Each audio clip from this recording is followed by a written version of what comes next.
ప్రపంచవ్యాప్తంగా జరిగిన పలు సంఘటనల నుండి ఎంపిక చేసిన కొన్ని అంశాలను విశ్లేషించే ఫోర్ సైట్స్ టీవీ విశ్వదర్శన్ కార్యక్రమానికి స్వాగతం. నేటి ఈ విశ్వదర్శన్ కార్యక్రమంలో ప్రపంచవ్యాప్తంగా జరిగిన పలు సంఘటనల నుండి భారతీయులకు ఆసక్తి కలిగించే ఒక 5 అంశాలను రోజులాగే ఎంపిక చేశాం. ఈ అంశాలు మీ అందరికీ ఆసక్తి కలుగుతాయని ఆశిస్తూ ముందుగా మనం ఈరోజు ఎంపిక చేసిన 5 అంశాలు భారతదేశం పక్కనే ఉన్న శ్రీలంకలో వామపక్ష పార్టీ అధ్యక్షుడిగా ఎన్నికయ్యారన్న విషయం మనకి తెలిసిందే. వామపక్ష భావాలు కలిగిన జేవీపీ నాయకుడు దిశ నాయకే అధ్యక్షుడిగా ఎన్నికైన తర్వాత మొట్టమొదటిసారిగా ఆ పార్లమెంటుకు ఎన్నికలు జరిగాయి. ఆ పార్లమెంటుకు జరిగిన ఎన్నికల్లో జేవీపీ ఘన విజయం సాధించింది. ఈరోజు ఆ జేవీపీ విజయం శ్రీలంకలోని అన్ని ప్రాంతాలకు విస్తరించడం, అక్కడ ప్రజలు కోరుకుంటున్న మార్పునకు సంకేతం. ఇది మనం ఎంపిక చేసుకున్న మొట్టమొదటి అంశం. దీని యొక్క ప్రభావం ఎలా ఉంటుంది, శ్రీలంకలో ఏం జరిగింది తెలుసుకుందాం. తదుపరి డొనాల్డ్ ట్రంప్ అమెరికాకు ఆరోగ్య శాఖ మంత్రిగా ఆర్ఎఫ్కే జూనియర్, జాన్ కెనడీ కుటుంబానికి చెందిన ఆర్ఎఫ్కే జూనియర్ అనబడే వ్యక్తిని ఆరోగ్య శాఖ మంత్రిగా ఎంపిక చేశారు. ఈ ఎంపిక అమెరికాలో ఒక తీవ్రమైన చర్చకు, దుమారానికి దారితీసింది. ఎందుకంటే ఈ ఆర్ఎఫ్కే జూనియర్ అనబడే వ్యక్తి వ్యాక్సిన్లను నమ్మరు. అలానే ఆయన మంచి ఆహారపు అలవాట్లను అలవాటు చేసుకోవాలని కోరుకుంటారు. జంక్ ఫుడ్ తినొద్దని అంటారు, మందులు తక్కువగా వాడాలంటారు, యాంటీబయాటిక్స్కి వ్యతిరేకంగా ప్రచారం చేస్తారు. ఆయన ఒక సాంప్రదాయ భారతదేశానికి చెందిన వ్యక్తిలాగా ఆయన ఆలోచనలు, ధోరణులు ఉంటాయి. అటువంటి వ్యక్తిని ట్రంప్ ఆరోగ్య శాఖ మంత్రిగా ఎంపిక చేయడం ఈరోజు అమెరికాలో పెద్ద చర్చ నడుస్తోంది. ఏమిటి ఈ వ్యక్తి యొక్క విశేషాలు, ఎందుకు ఈయన మీద ఇంత చర్చ నడుస్తోంది అన్నది అర్థం చేసుకుందాం. ఇక గత సంవత్సరం భారతదేశం G20 సదస్సుకు అధ్యక్షత వహించిన తర్వాత తన అధ్యక్ష స్థానాన్ని బ్రెజిల్కు అప్పజెప్పిన తర్వాత బ్రెజిల్లో ఈ G20 సమావేశపు యొక్క మొట్టమొదటి శిఖరాగ్ర సమావేశం జరగనుంది. ఈ సమావేశానికి భారత ప్రధాని బయలుదేరి వెళ్ళారు. సో ఈ భారత ప్రధాని G20 సమావేశానికి వెళ్ళడం, ఈ పర్యటన గురించిన విశేషాలను తెలుసుకుందాం. ఇక తదుపరి అంశం, బంగ్లాదేశ్ ప్రధాన లీగల్ అడ్వైజర్ అంటే అటార్నీ జనరల్ ఈరోజు దేశ రాజ్యాంగం నుండి సెక్యులర్ సోషలిస్ట్ పదాలను తొలగించాల్సిందేనని సలహా ఇచ్చారు. అంటే ఆయన సలహా ఏమిటంటే, బంగ్లాదేశ్లో 90% ముస్లింలు ఉన్నారు కాబట్టి ఇక్కడ సెక్యులర్ సోషలిజం అనే వాదనలకు తావు లేదని, వాటిల్ని తొలగించేస్తే మంచిదని ఆయన వ్యాఖ్యానించడం ఇప్పుడు ఒక పెద్ద చర్చ నడిచేలా చేస్తోంది. మరి ఆయన ఎందుకు ఈ వ్యాఖ్యలు చేశారు, ఏంటి దీని యొక్క పర్యవసనాలు మనం అర్థం చేసుకునే ప్రయత్నం చేస్తాం. ఇంకా చివరి అంశం, బ్రిటన్లో ఇటీవల లండన్ మేయరు ఇచ్చిన దీపావళి విందు, నిర్వహించిన దీపావళి వేడుకలు కొంత వివాదాస్పదమైన విషయం తెలిసిందే. ప్రస్తుతం బ్రిటిష్ ప్రధానమంత్రి స్టార్మర్ స్వయంగా ప్రధానమంత్రి కార్యాలయంలో ఇచ్చిన దీపావళి వేడుకలు కూడా, అంటే దీపావళి విందు కూడా వివాదాస్పదమైపోయింది.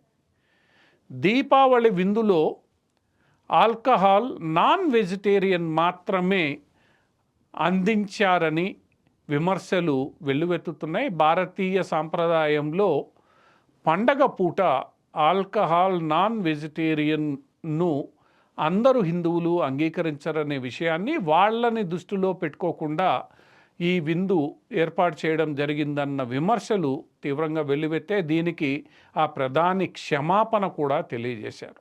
సో ఈ మొత్తం సంఘటన పూర్వాపరాలను మనం తెలుసుకుందాం. ఇవి ఈరోజు మనం ఎంపిక చేసుకున్న అంశాలు.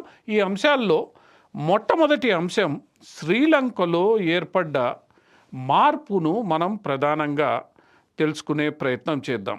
ఎందుకంటే శ్రీలంకలో మనందరికీ తెలిసిన విషయమే, జేవీపీ జనతా విముక్తి పెరమున అనబడే ఒక పార్టీ అక్కడ అధికారంలోకి వచ్చింది. దాని నాయకుడు దిశనాయకే అక్కడ అధ్యక్షుడిగా ఎన్నికయ్యారు. ఈ విషయం మనం గతంలోనే తెలుసుకున్నాం. ఆ దిశనాయకే వామపక్ష భావాలు కలిగిన వ్యక్తి. అతను వామపక్ష సిద్ధాంతాలను వీటిని నమ్ముతాడు. అటువంటి వ్యక్తి అధ్యక్షుడిగా ఎన్నికైన తర్వాత ఆ దేశ పార్లమెంటుకు మొట్టమొదటిసారిగా ఎన్నికలు జరిగాయి.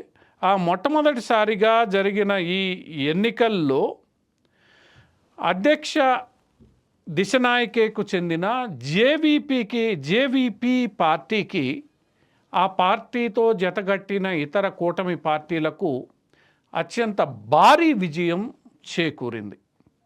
ఆ భారీ విజయం ఏ స్థాయిలో ఉందంటే 225 పార్లమెంటు స్థానాలకు కాను 159 పార్లమెంటు స్థానాలను జేవీపీ నాయకత్వంలోని కూటమి గెలుచుకుంది. అక్కడ ఇంతవరకు అక్కడ ప్రధాన పార్టీలుగా ఉన్న 2 పార్టీలు ఈసారి, ఎందుకంటే ప్రేమదాస రాజపక్షే నాయకత్వంలోని ఒక పార్టీ, ప్రేమదాస నాయకత్వంలోని మరొక పార్టీ, ఈ 2 పార్టీలు అక్కడ పూర్తి స్థాయిలో పోటీ చేయలేదు. అవి పోటీకి కాస్త దూరంగా ఉన్నాయి. ఆ నేపథ్యంలో ఈ 225 పార్లమెంటు స్థానాలకు కాను 159 పార్లమెంటు స్థానాలను ఈ జేవీపీ నేతృత్వంలోని కూటమి గెలుచుకుంది.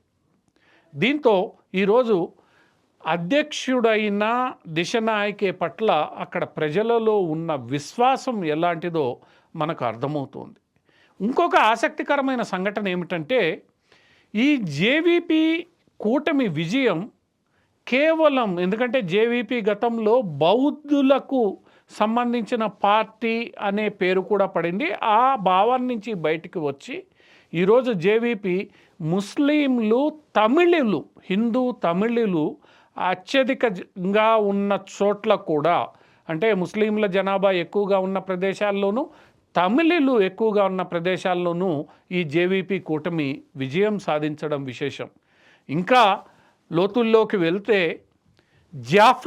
జాఫ్నా అనేది హిందూ తమిళులకు పూర్తి స్థాయిలో ప్రసిద్ధి గడించే, శ్రీలంకలోనే తమిళులకు ఒక నెలవుగా ఉన్న ప్రాంతం.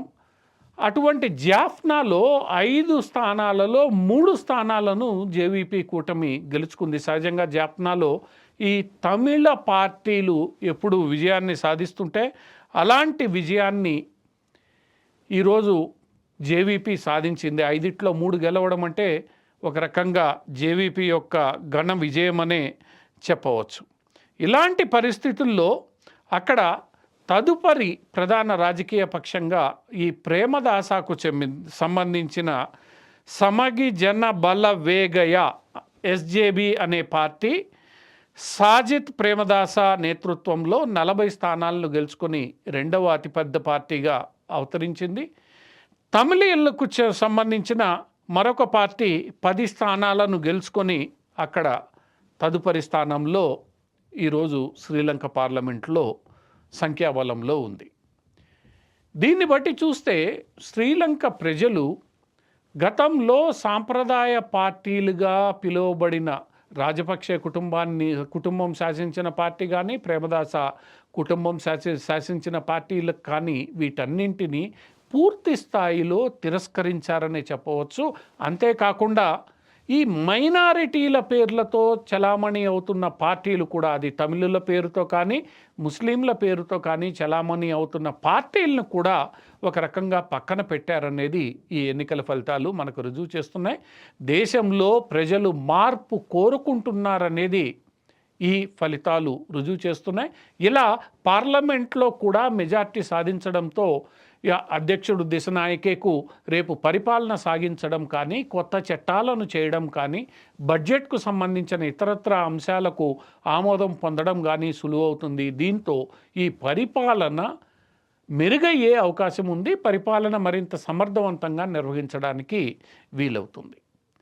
ఇది ఈరోజు శ్రీలంకలో కనిపించిన పరిస్థితి. అక్కడి ప్రజలు ఖచ్చితంగా మార్పును పూర్తి స్థాయిలో కోరుకుంటున్నారనేది ఈ ఫలితాలు మరోమారు స్పష్టం చేశాయి. మరి ఈ మార్పులు ప్రజల బాధలను తీర్చే దిశగా ఉంటే తీసుకొని వెళ్ళగలిగితే బాగుంటుంది. లేదంటే గతంలోలా శ్రీలంక ప్రజలు పేదరికంలోనూ ఇతరత్ర ఇబ్బందులకు గురయ్యే అవకాశం ఉంది. ఈ దిశగా జేవీపీ నాయకుడు ప్రస్తుత అధ్యక్షుడు దిశనాయకే కదులుతారని ఆశిద్దాం.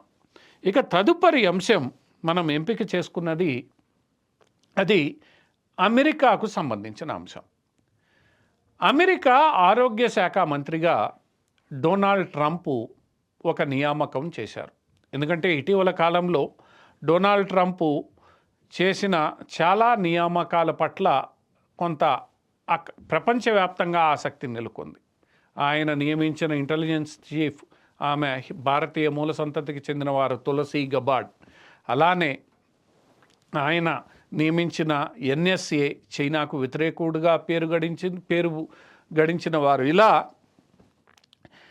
ఈ డొనాల్డ్ ట్రంప్ నియమిస్తున్న వ్యక్తుల పట్ల, వారి యొక్క వ్యవహార శైలి పట్ల ప్రపంచవ్యాప్తంగా ఒక చర్చ సాగుతోంది.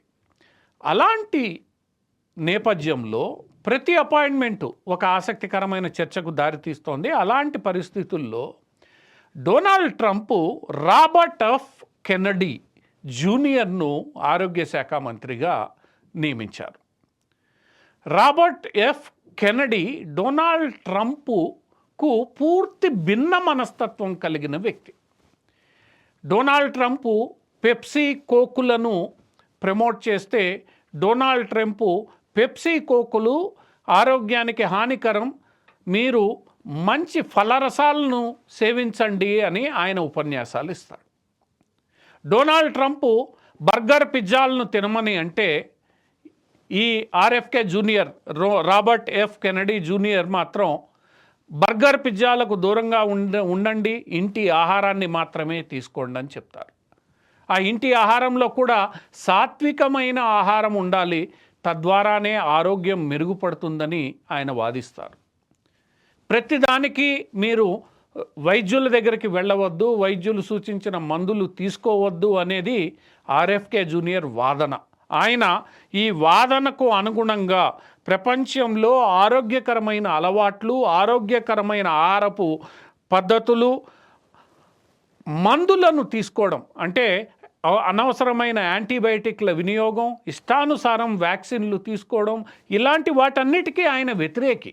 సాంప్రదాయ పద్ధతిలో జీవనం కొనసాగిస్తే మీ ఆరోగ్యం బాగుపడుతుందని ఈ రాబర్ట్ ఎఫ్ కెనడీ జూనియర్ వాదిస్తూ ఉంటారు. ఆయన దాన్ని బలంగా నమ్ముతారు కూడా. ఆయన ఈ సిద్ధాంతాలని అమెరికా మొత్తం వ్యాప్తి చెందించడానికి తనకున్న ధనం మొత్తాన్ని వెచ్చించి ప్రత్యేకమైన ట్రస్ట్లు ఏర్పాటు చేసి మరీ వీటి మీద ఆయన ప్రచారాన్ని నిర్వహిస్తూ ఉంటారు, ప్రజల్లోకి తీసుకుని వెళ్తూ ఉంటారు.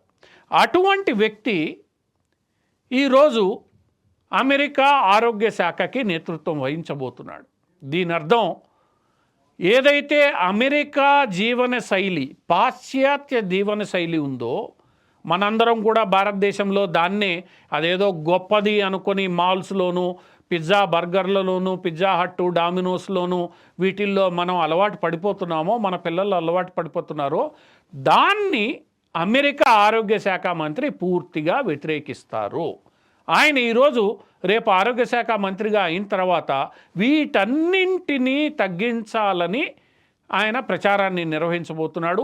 ఈ అంశం మీదనే అంటే డొనాల్డ్ ట్రంప్కు భిన్నమైన వ్యక్తిత్వం కలిగిన ఈ వ్యక్తి ఈరోజు ఆరోగ్య శాఖ మంత్రి కావడం పట్ల అమెరికా మొత్తం మేమేలు ఏవైతే సోషల్ మీడియాలో ఉన్నాయో రకరకాల మేమ్స్ ఈరోజు సర్క్యులేట్ అవుతూ ఉన్నాయి. రకరకాల హాస్యాస్పదమైన ఈ కార్టూన్స్ అక్కడ ఈరోజు తిరుగుతూ ఉన్నాయి. ఎందుకంటే ఒకానొక సందర్భంలో డొనాల్డ్ ట్రంప్ గురించి ఒక వ్యక్తి మాట్లాడుతూ ఏమన్నా అంటే 2 గంటల సమావేశంలో డొనాల్డ్ ట్రంప్ ఒక్క గ్లాస్ మంచినీళ్ళు కూడా తాగకుండా కూర్చొని సమావేశం కాగానే డైట్ కోక్ ఒకటి తీసుకున్నారని, అది ఎంతవరకు ఆరోగ్యానికి మంచిదని ఆ వ్యక్తి వ్యాఖ్యానించాడు.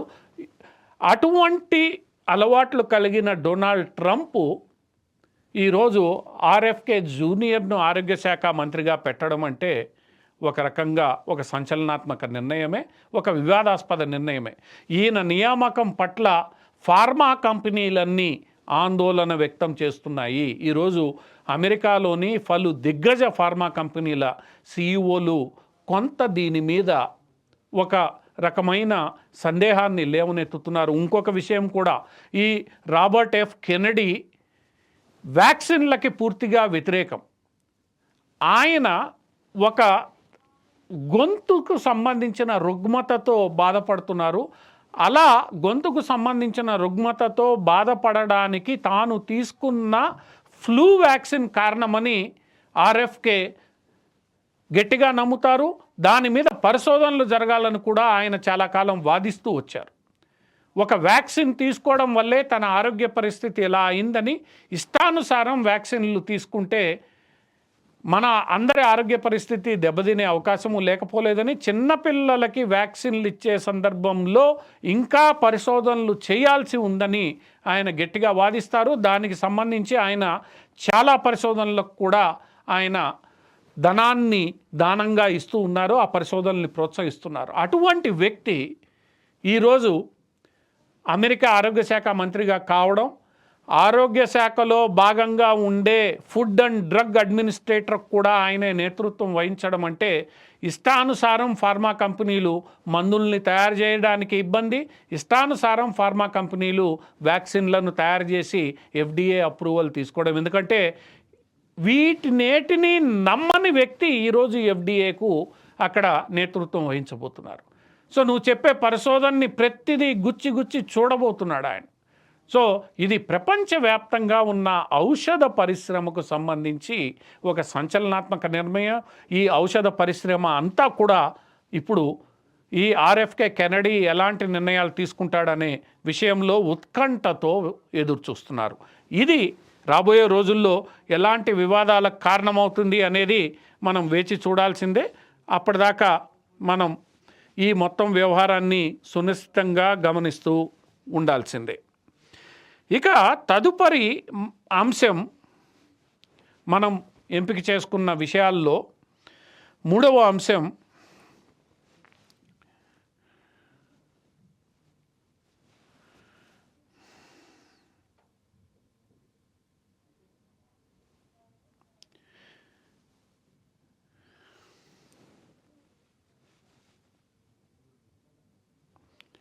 ప్రధానమంత్రి నరేంద్ర మోడీ G20 పర్యటన.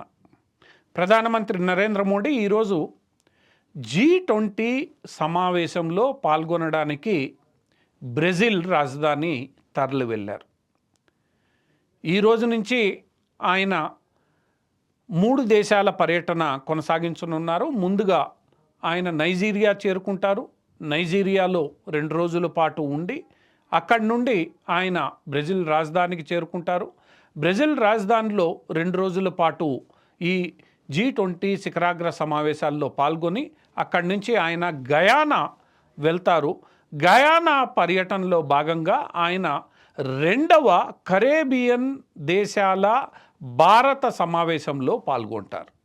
ఇది ఈ G20 సమావేశాల పేరుతో నరేంద్ర మోడీ సాగించబోయే పర్యటన వివరాలు. ఈ పర్యటనకు ముందు ప్రధానమంత్రి నరేంద్ర మోడీ స్పందిస్తూ తాను ఏదైతే గ్లోబల్ సౌత్కు సంబంధించిన అజెండాను అధ్యక్ష హోదాలో G20కు ప్రతిపాదించానో ఆ ప్రతిపాదనలను, ఆ అంశాలను బ్రెజిల్ నేతృత్వంలో ఉన్న G20 ముందుకు తీసుకెళ్తుందని ఆశిస్తున్నట్లు ఆయన తెలిపారు. ఈ ఆకాంక్షలకు అనుగుణంగా ఏదైతే గ్లోబల్ సౌత్కు సంబంధించిన ఆకాంక్షలకు అనుగుణంగా G20 మరింత వేగవంతంగా స్పందిస్తుందని, అందుకు భారత్ తగినంత సహకారం ఇస్తుందని ఆయన ప్రకటించారు.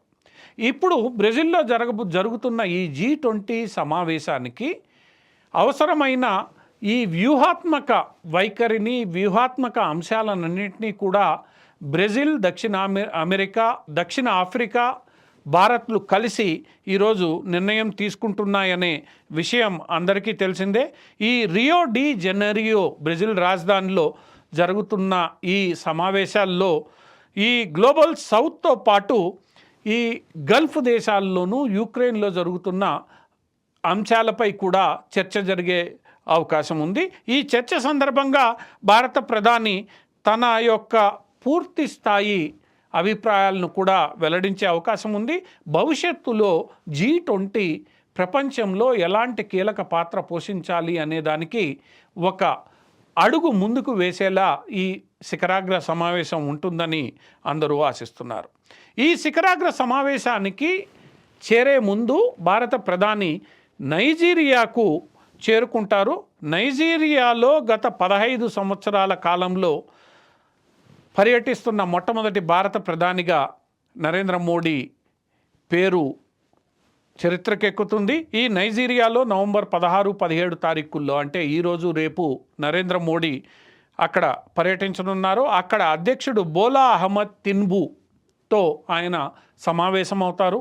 ఆ సమావేశంలో నైజీరియాకు, భారత్కు సంబంధించిన పలు అంశాలపై చర్చ జరగనుంది. ముఖ్యంగా వాణిజ్యము, డిఫెన్సు, స్ట్రాటజిక్ కొలాబరేషన్స్ లాంటి పలు అంశాలలో ఇక్కడ చర్చ జరుగుతోంది. చర్చ జరగబోతోంది. రెండోది, అక్కడ నైజీరియాలో అతిపెద్ద సంఖ్యలో ఉన్న భారత కమ్యూనిటీని కూడా మన రాష్ట్రపతి కలవనున్నారు. అటు పిమ్మట ఆయన G20 సమ్మిట్లో 18, 19 తారీఖుల్లో పర్యటిస్తారు. అక్కడి నుండి ఆయన ఇక్కడ గయానా దేశానికి చేరుకుంటారు. గయానాకు వెళుతున్న గత 50 సంవత్సరాలలో గయానాకు వెళుతున్న మొట్టమొదటి భారత ప్రధాని నరేంద్ర మోడీ. ఈ సందర్భంగా ఆయన అక్కడ రెండవ భారత్ కరేబియన్ దేశాల కూటమి యొక్క సమావేశంలో పాల్గొంటారు. ఎందుకంటే ఈ గయానా, ఈ కరేబియన్ దేశాల సమావేశాలు భారత్కు ఎందుకు కీలకం అంటే అక్కడ అత్యధిక శాతం జనాభా భారతీయ మూల సంతతికి సంబంధించిన వారు. ఎందుకంటే ఈరోజు గయానాలో ఎక్కువ మంది, ఆ గయానా జనాభాలో అత్యధిక శాతం భారతీయ మూలాలకు కలిగిన వాళ్ళు. తదుపరి ఇతరత్ర దేశాలకు చైనీయులు, ఇతరత్ర దేశానికి సంబంధించిన వాళ్ళు ఉంటారు. సుమారు 40% ప్రజలు భారతీయ మూల సంతతికి చెందినవారు. అంటే అక్కడ భారతీయ మూల సంతతికి చెందిన వారు మెజారిటీగా ఉంటారు. అది కేవలం గయానాకే కాదు, Guyana, Suriname, French Guyana, Caribbean దేశాల్లో ఇలాంటి పరిస్థితే ఉంటుంది.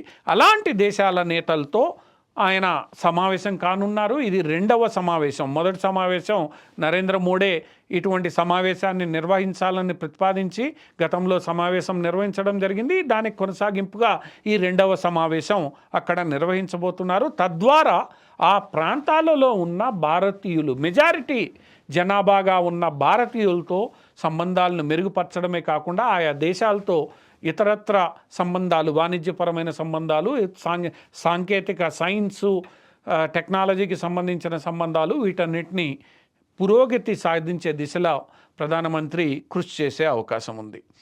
ఏది ఏమైనప్పటికీ ఈ పర్యటనలో ప్రధానమంత్రి పూర్తి స్థాయిలో ప్రపంచ దృష్టిని ఆకర్షించే అవకాశం ఉంది. ఎందుకంటే G20 సందర్భంగా ప్రధానమంత్రి ఏవైతే అజెండా సెట్ చేశారో ఆ అజెండా ఇక్కడ కొనసాగించేలా ఆయన చూస్తారన్న ఆసక్తి కూడా అందరిలో నెలకొంది. ఇక యుక్రెయిన్, గల్ఫ్కి సంబంధించి ఈ యుద్ధాలని ఆపు చేయగలిగిన సత్తా కలిగిన నాయకుల్లో ఒకరిగా నరేంద్ర మోడీ ఇప్పటికే కొంత ఖ్యాతి గడించారు. కాబట్టి నరేంద్ర మోడీ వీటి విషయాల్లో ఎలా స్పందిస్తారనే దాని మీద కూడా కొంత ఆసక్తి నెలకొంది.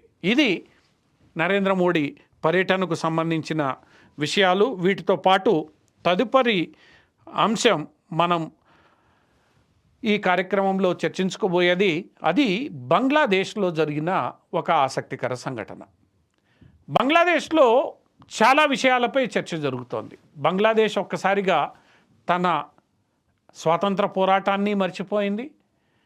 అంతకుముందు పాకిస్తాన్ రజాకార్ల చేతిలో తను ఎలా ఇబ్బంది పడ్డది మర్చిపోయింది. మర్చిపోయి ఆ రోజు బంగ్లా స్వాతంత్రానికి కారణమైన వాళ్ళందరినీ ఆ దేశం నుంచి వెళ్ళగొట్టే ప్రయత్నం చేస్తోంది.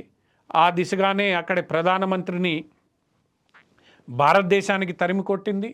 ఆ తర్వాత ఆ రోజు స్వాతంత్ర పోరాటంలో పాల్గొన్న అవామీ లాగ్ లాంటి పార్టీలను అక్కడ పూర్తిగా ఇబ్బంది పెడుతోంది. ఆ కార్యకర్తలను హింసిస్తోంది, అరెస్ట్ చేస్తోంది. ఇక దసరా నుంచి దీపావళి వరకు హిందువుల మీద దాడులు జరుగుతున్నాయి, హిందువుల మీద నిషేధాజ్ఞలు విధించబడుతున్నాయి. ఇటువంటివన్నీ మనం చూస్తూ ఉన్నాం. చివరగా ప్రతిదానికి భారతదేశాన్ని వ్యతిరేకించడం, తిట్టడం ఈరోజు అక్కడ నిత్యకృత్యమైపోయింది.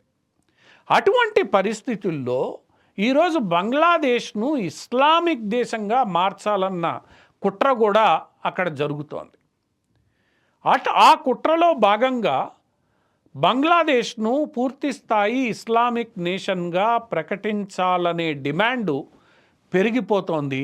ఆ డిమాండును అక్కడ అధ్యక్షుడు ఇతరత్రా కొంతమంది వ్యతిరేకిస్తున్నా కూడా ఈరోజు స్వయంగా బంగ్లాదేశ్కు చెందిన అత్యున్నత లా ఆఫీసర్ ఎవరైతే ఉన్నారో, న్యాయ సలహాదారు ఎవరైతే ఉన్నారో, అటార్నీ జనరల్ ఆయన ఈరోజు ఒక సలహా ఇచ్చారు. సలహా ఇవ్వడమే కాదు, ఒక ప్రకటన కూడా చేశారు. ఈరోజు బంగ్లాదేశ్ 90% ముస్లింల దేశంగా ఉంది కాబట్టి ఇక్కడ సెక్యులరిజం అవసరం లేదు, ఇది ఒక ఇస్లామిక్ దేశంగా పరిగణింపబడాలి. అంతేకాకుండా ఇక్కడ సోషలిస్టు సిద్ధాంతాలు కూడా అవసరం లేదు. ఎందుకంటే ఇస్లామిక్ షరియా దీని ప్రకారం దేర్ ఇస్ నో, అంటే సోషలిజం అనే దానికి ఆస్కారం లేదు. సో అటువంటి పరిస్థితుల్లో సెక్యులరిజం, సోషలిజం అనే పదాలను బంగ్లాదేశ్ రాజ్యాంగం నుంచి తొలగించాలని ఆయన సూచన జారీ చేశారు. ఈ సూచనను బట్టి మనకు అర్థమవుతూ ఉంటుంది బంగ్లాదేశ్లో ఎలాంటి పరిణామాలు జరుగుతున్నాయి. ఒకప్పుడు ఎక్కువ మంది హిందువులు కలిగిన ఈ ప్రాంతంలో హిందువులందరినీ నెట్టివేయించబడి బలవంతంగా జరిగిన దేశ విభజన కారణంగా ఆ హిందువులందరినీ ఆ ప్రాంతం నుండి బయటికి నెట్టివేసి నెమ్మదిగా ముస్లిం మెజారిటీ ప్రాంతంగా అది పేరు గడించి చివరకు అక్కడ ఇతరత్రా వేరే మతాలకు ఆస్కారం లేకుండా, వారి భావనలను గౌరవించకుండా కేవలం ఇస్లాం మతాన్ని మాత్రమే అక్కడ ఉంచాలనే దిశగా ఆ దేశం సాగిపోతోందనేది మనకు అర్థమవుతోంది. ఆఫ్ఘనిస్తాన్లో కూడా ఏం జరిగిందో మనకు తెలుసు. ఒకనప్పుడు ఆఫ్ఘనిస్తాన్ గాంధార దేశం, అక్కడ ఈరోజు ఏం జరుగుతోందో అలానే పాకిస్తాన్ ఒకప్పుడు సింధు నాగరికత వెల్లివిరిసిన ప్రదేశం, ఈరోజు అక్కడ ఏం జరుగుతోందో తెలుసు. ఇప్పుడు బంగ్లాదేశ్ కూడా ఆ దిశగా సాగిపోతోందనే మనకు ఈ హెచ్చరికలు, ఈ ప్రకటనల ద్వారా అర్థమవుతోంది. ఇప్పటికైనా అక్కడ జరుగుతున్న పరిణామాలను మనం నిశ్చితంగా అర్థం చేసుకుంటే భవిష్యత్తులో భారతదేశంలోని హైదరాబాద్ లాంటి నగరాల పరిస్థితి ఎలా ఉండబోతోందో అర్థమవుతూ ఉంటుంది. అర్థం కావాలి కూడా, ఎందుకంటే ఒక స్టేజ్ దాటిన తర్వాత ఏం జరుగుతోందో ఈరోజు బంగ్లాదేశ్ మన ముందున్న ఉదాహరణ. అది సెక్యులర్ సోషలిస్ట్ దేశమైనప్పటికీ ఈరోజు ఒక్కసారిగా అక్కడ పరిస్థితులు మారుతున్నాయి. అక్కడ ఇతర మతాల వారు, ఇతర భావాలు కలిగిన వాళ్ళు జీవించలేని పరిస్థితి నెలకొంటోంది. మరి ఇది దక్షిణాసియాలో ఎలాంటి పరిణామాలకు దారితీస్తుంది? ఎందుకంటే ఈ పరిణామాలన్నిటి వెనక బైడెన్ నాయకత్వంలోని అమెరికా ప్రభుత్వం ఉందనేది అందరికీ తెలుసు. అటువంటి ప్రభుత్వం పోయి ఇలాంటి పరిణామాలను తీవ్రంగా వ్యతిరేకించే వ్యక్తులతో కూడిన ట్రంప్ ప్రభుత్వం వస్తున్న వేళ బంగ్లాదేశ్లో జరిగే ఈ పరిణామాలు భవిష్యత్తులో ఎలాంటి దిశకు మల్లుతాయి అనేది ఈరోజు ఆసక్తికరంగా మారింది. ట్రంప్ వ్యవహార శైలి ఈ మొత్తం బంగ్లాదేశ్ పరిణామాల పట్ల ఎలా ఉండబోతోందన్న ఉత్కంఠ కూడా అటు బంగ్లాదేశ్లోనూ ఇటు దక్షిణాసియాలోనూ నెలకొంది. ఇది మనం ఎంపిక చేసుకున్న తదుపరి అంశం. ఇక చివరి అంశం ఈరోజు మనం ఎంపిక చేసుకున్న అంశం అది బ్రిటన్కు సంబంధించింది. బ్రిటన్ ప్రధాని గతంలో ఎవరున్నప్పటికి కూడా ప్రతి బ్రిటన్ ప్రధాని దీపావళి నాడు భారతీయులకు విందు ఇవ్వడం అనేది ఆనవాయితీగా వస్తోంది. గత 2-3 సంవత్సరాలుగా అక్కడ భారతీయ మూల సంతతికి చెందిన ఋషి సునాక్ ప్రధానిగా ఉన్నారు కాబట్టి బ్రిటన్ ప్రధానమంత్రి కార్యాలయం నివాసంలో దీపావళి వేడుకలు అట్టహాసంగా జరిగాయి. ఆ ఋషి సునాక్ ఓడిపోయిన తర్వాత ఇప్పుడు లేబర్ పార్టీ అభ్యర్థి స్టీవ్ స్టార్మర్ ఈరోజు అక్కడ ప్రధానిగా ఉన్నారు. లేబర్ పార్టీ కొంత వామపక్ష భావాలు కలిగిన పార్టీ. అటువంటి పార్టీ ఈరోజు అక్కడ అధికారంలో ఉంది. ఆ పార్టీకి సంబంధించిన స్టీవ్ స్టార్మర్ అక్కడ ఈరోజు కీర్ స్టార్మర్ అక్కడ ఈరోజు ప్రధానిగా ఉన్నారు. ఈ కీర్ స్టార్మర్ గత ప్రధానులు కొనసాగించిన ఆనవాయితీని ముందుకు తీసుకుని వెళ్తూ దీపావళి సందర్భంగా ఆయన ఒక విందును భారతీయ మూల సంతతికి సంబంధించిన వారికి ఏర్పాటు చేశారు. ఈ విందులో ఎక్కువ శాతం హిందువులు పాల్గొనడం జరిగింది. అటువంటి హిందువులు పాల్గొన్న అది పండగకు సంబంధించి హిందువులు పాల్గొన్న ఈ విందులో ఆల్కహాల్ను, నాన్ వెజిటేరియన్ స్నాక్స్ను అందించడం, వాటినే ఎక్కువ శాతం మెనూలో ఉంచడం ఈరోజు ఒక పెద్ద చర్చకు దారితీసింది. దీనిపై బ్రిటన్ వ్యాప్తంగా విమర్శలు వెల్లువెత్తాయి. ఎందుకంటే హిందువులు అన్ని పండగల్లోనూ ఈ నాన్ వెజిటేరియన్ తీసుకోరు. పండగ రోజుల్లో చాలామంది, ఎక్కువ శాతం మంది హిందువులు సాత్వికమైన ఆహారాన్ని తీసుకుంటారు. అంతేకాకుండా ఈ మద్యపాన సేవనానికి దూరంగా కూడా ఉంటారు. ఆహారం విషయంలో కొద్దిగా అటు ఇటు తేడాలు ఉండొచ్చేమో కానీ మద్యపానానికి మాత్రం పండగ రోజుల్లో సాధ్యమైనంత వరకు దూరంగా ఉంటారు. అటువంటి పరిస్థితుల్లో ఈ ఆల్కహాల్ను, ఈ నాన్ వెజిటేరియన్ను ఎక్కువగా మెనూలో చేర్చడం అక్కడ వివాదాస్పదమైంది, చర్చ జరిగింది. అలాంటి పరిస్థితుల్లో ప్రధానమంత్రి ఈ వివాదాల్లో ఇరుక్కోవడం చూసి బ్రిటన్కు చెందిన ఒక హిందూ ఎంపీ, అంటే లేబర్ పార్టీలో ఉన్న ఒక హిందూ ఎంపీ శివానీ రాజా ప్రధానమంత్రికి ఒక సలహా ఇచ్చారు. భవిష్యత్తులో మీకు హిందూ సాంప్రదాయాల పట్ల అవగాహన లేదు కాబట్టి భవిష్యత్తులో హిందువులకు సంబంధించి ఏ కార్యక్రమాన్ని మీరు నిర్వహించినా ముందుగా నాలాంటి హిందూ పార్లమెంటు సభ్యుల సలహాలు, సూచనలు తీసుకోండి, ఇవ్వడానికి మేము సిద్ధంగా ఉన్నాం. తద్వారా ఇలాంటి వివాదాలు అక్కడ చెలరేగకుండా ఉంటాయి. ఇవి మీరు మంచి ఉద్దేశంతో విందు ఏర్పాటు చేసినా వివాదాస్పదం కాకుండా ఉంటుందని ఆయన ఒక లేఖ కూడా ప్రధానికి రాయాల్సి వచ్చింది. ఆ లేఖ కనీసం ఆ వేడిని తగ్గిస్తుంది అని అనుకున్నారు, కానీ వేడి తగ్గకపోగా మరిన్ని విమర్శలకు దారితీసింది. చివరికి ఈ కీర్ స్టార్మర్ ఈ మొత్తం వివాదాస్పద వ్యవహారం పట్ల కొంత విచారాన్ని వ్యక్తం చేస్తూ హిందూ సమాజానికి ఆయన క్షమాపణలు చెప్పారు. ఎందుకంటే ఇక్కడ అర్థం చేసుకోవాల్సింది, బ్రిటన్లో ఎక్కువగా ఉండేది గుజరాతీ, మార్వాడి ఇటువంటి సమాజాలు. ఇవి సాధారణంగానే నాన్ వెజిటేరియన్కు దూరంగా ఉంటాయి. పండగ రోజుల్లో అసలు ఆల్కహాల్ని కానీ నాన్ వెజిటేరియన్ని కానీ ముట్టుకోరు. అలానే ఇటువంటి పండగల్లో ఎక్కువ శాతం వారు హిందువులు ఎవరైనా కానీ, ఏ ప్రాంతానికి సంబంధించిన వారైనా కానీ నాన్ వెజిటేరియన్కు దూరంగా ఉండడం, పూజ చేసుకున్న తర్వాత నాన్ వెజిటేరియన్ స్వీకరించకపోవడం జరుగుతూ ఉంటుంది. ఇది అక్కడ అధికారులకు, అంటే ప్రధానమంత్రి కార్యాలయంలో ఉన్న అధికారులకు హిందూయిజం పట్ల పూర్తి స్థాయి అవగాహన లేమిని ఇది సూచిస్తుంది. కాబట్టి ఆ ఎంపీ అదే విషయాన్ని ప్రస్తావిస్తూ లేఖ రాశారు. భవిష్యత్తులోనైనా, ఎందుకంటే గతంలో లండన్ మేయర్ నిర్వహించిన దీపావళి వేడుకలు కూడా వివాదాస్పదమయ్యాయి. రేసిస్ట్ కమెంట్లు చేసి అది మొత్తం గందరగోళంగా తయారైంది. అలాంటి పరిస్థితుల్లో ఈరోజు ఇలాంటి సంఘటనలు పునరావృతం కాకుండా బ్రిటన్ ప్రభుత్వాధికారులు, బ్రిటన్లోని రాజకీయ నాయకులు జాగ్రత్తలు తీసుకోవాలని అక్కడి హిందువులు సూచిస్తున్నారు. ఏది ఏమైనప్పటికీ హిందూయిజం పట్ల కొంతమేర అవగాహన కలిగి లేకుండా పోవడం, లేదా ఏమైనా చేయొచ్చనే ధోరణితో ముందుకు వెళ్ళడం ఈ వివాదానికి కారణం. ఇది ఈరోజు పాశ్చాత్య దేశాలలో కొంత చర్చనీయాంశంగా మారిన అంశం.